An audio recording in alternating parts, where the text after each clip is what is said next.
నీకు ఎప్పుడైనా ఇలా అనిపించిందా? నేను ఇంకా చాలా సాధించగలను కానీ ఏదో నన్ను ఆపేస్తోంది అని? అలాంటి సమయంలో గుర్తు పెట్టుకోవాల్సిన వ్యక్తి స్వామి వివేకానంద. 1863లో కోల్కతాలో నరేంద్రగా జన్మించిన ఆయన చిన్నప్పటి నుంచే జీవిత సత్యాలపై ప్రశ్నలు అడిగేవాడు.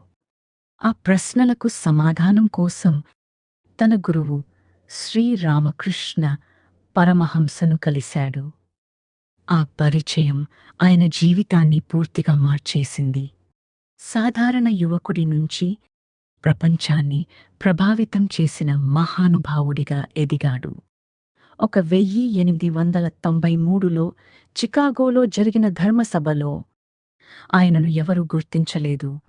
సపోర్ట్ లేదు, బ్యాకింగ్ లేదు.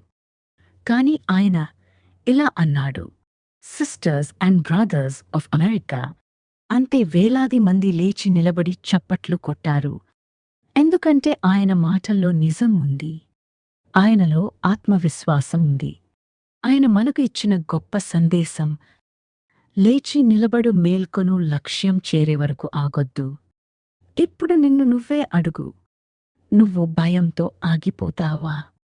లేదా ధైర్యంగా ముందుకు సాగుతావా? నీ లోపల అపారమైన శక్తి ఉంది. దాన్ని నువ్వే బయటకు తీసుకురా. ఇప్పుడే ప్రారంభించు. నీ జీవితాన్ని నువ్వే మార్చుకో.